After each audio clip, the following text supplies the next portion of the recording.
Hello, thank you for tuning in.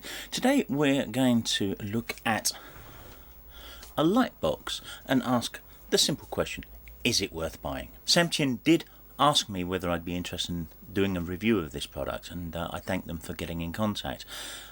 You will see, however, that this is an entirely unbiased review. Now perhaps we should ask ourselves why we might need such a thing as this.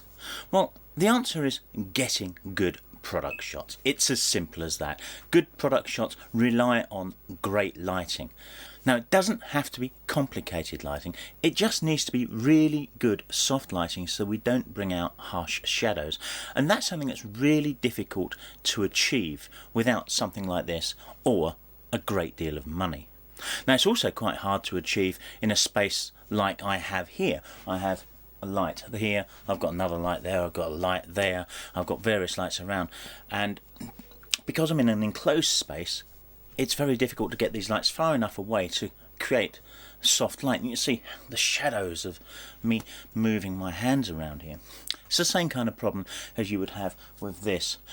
The advantage of this is that it's a simply small folding box. It has a light built into it. The light itself is incredibly soft and you can just put your products inside and shoot away. Let's do a quick unboxing.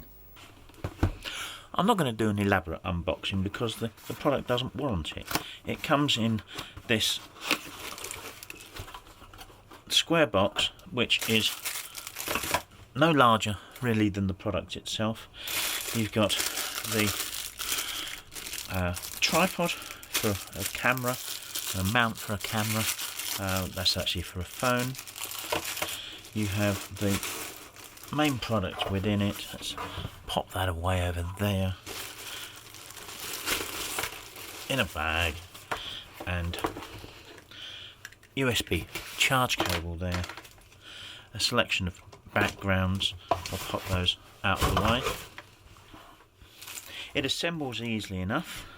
This back piece, not sure why it's got a tab on this side of it when the Velcro that you need is on the other side, but there we go. So you need to slide this in from the bottom up to the top, making sure that these Velcro tabs are on the outside edge. Now if we get our background, we can slide this in very carefully. You need to be very careful with this. I'll explain a bit more later. Pop it in there and attach it to the Velcro in the corners. Again, making sure that these tabs stay on the outside. And now we can place our diffusion panel. Now this isn't mentioned in the manual, so I'm assuming this is how it attaches. It seems to work fine. The purpose of this really is to cut down reflection on the item that you are going to photograph. It doesn't seem to have a great deal of difference to the softness of the light because it's very soft to start with. Plug it in, use the little remote control in the cable to turn it on, and we've got light. Now we can place our subject in here, looking down through the top, and get it right in the center. We can also shoot for this aperture as well. So now we've got our item in the box, let's talk about the light that we're getting within here. As you can see, it's incredibly even and very soft. There's hardly any shadow being produced by it, and that's thanks to the dimpling on the side walls of the box, as you can see coming into the frame now. Be careful of the ambient light in the room as well. You can see here the shadows created by the window light coming in from the room. Even if I turn this on, it's still there to a much lesser extent, but it's still there, and you don't want that. The light out of the box itself is very soft. You don't want these shadows creeping in, so close the curtains, move the box, get the light out of the way. Now if we have a look at the backgrounds, these are light textured pieces of plastic. They are you can see the light kind of reflecting a little here as it's catching, but in the main they're anti-reflective. They're pretty good. Like anything, yeah, you're going to get hot spots on them, and you can see that moving around, but they are pretty nice things. They're the right size. You just put them in with Velcros you've already seen. You do need to be really careful handling these though. Despite the fact they're plastic, they are vulnerable to damage. If you are rough with these, you will find that you will get creasing in them. That will translate into your photos, so be very careful. You also need to choose these with care. Using the red because you like red isn't necessarily a great idea, because you'll get colour spill. In actual fact, you can see the colour spill. I can see it on the monitor of the camera now as I'm putting these up. I can see the red coming off of this light up here, bouncing off the red and coming back at me. It's quite pronounced. And you'll get that on your products as well. Take a look at these stills to compare. So the one on the right is shot on the white background, obviously the one on the left on red, and you can see how the colour is spilling onto the white surface, particularly noticeable here in the centre of the mug. And we've got the same problem with the blue as well. I would recommend you stick to the more neutral tone. Few products are entirely perfect, and indeed this is of course one of them. However, we do need to bear in mind that it is incredibly inexpensive and provides you with a great light. So the fact that it has a few rough edges really shouldn't put you off. One of the rough edges of the product is this this phone holder tripod thing. Please just ignore the fact that it comes with it, because I mean, even if I were to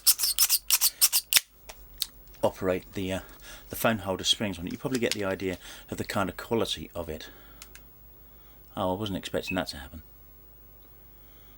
Light's gone off.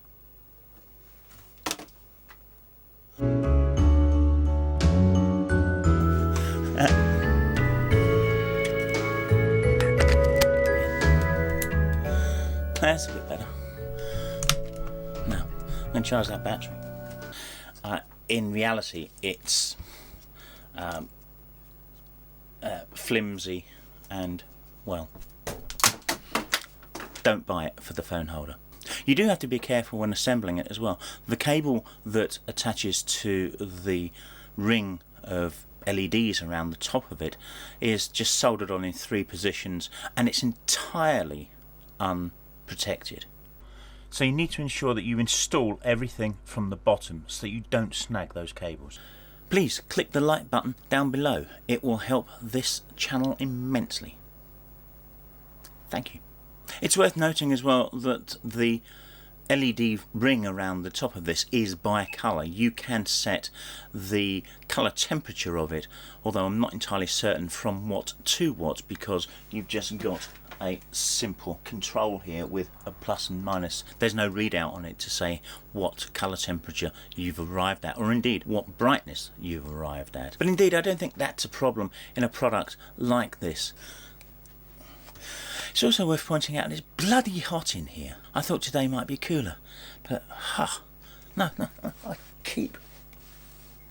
If I look red in the face, it's probably because I'm rubbing it raw with this cloth. Bear in mind that the product itself is actually relatively small.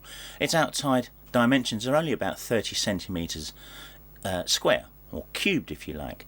So you're not going to get large items in here. You might think, oh, I can get something that's kind of 10 inches in. You're not going to, because particularly if you operate with the diffusion panel as well, there's a 2.5 inch gap there, so already you're down to 10 inches from base to top, and that really does limit the kind of size of things you'll put into this.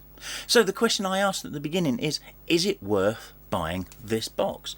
Well, yes, it is. If you need to shoot products that are that kind of size, mugs work brilliantly by the way, then great, it's an absolute bargain. The light is lovely and soft even without this diffusion panel, and I couldn't do anything other than heartily recommend it. If this review is of use to you, please do click the like button. It will help the channel immensely. If you'd like to go and buy this product, it's available on Amazon. There's links down below, and I will get the tiniest of percentages as a kind of thank you from Amazon for the introduction of your business. If you don't want to go and buy it, thanks.